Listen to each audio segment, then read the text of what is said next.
Three doctors have been suspended for contravening government order and neglecting their professional obligations. The trio, comprising Dr. Laishram Okain, a plastic surgery specialist, Dr. Oinam Bisu, an anesthesia specialist, and Dr. Faiga Lakshant Gangmai, also an anesthesia specialist at Thoubal District Hospital, were suspended under Section 10, Sub-Rule 1 of the Central Civil Service Rules of 1965 for their failure to report at their hospital duties.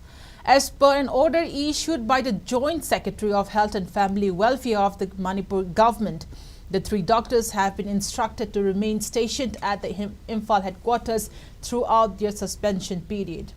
Moreover, they are required to seek permission from the state government if they intend to leave the headquarters.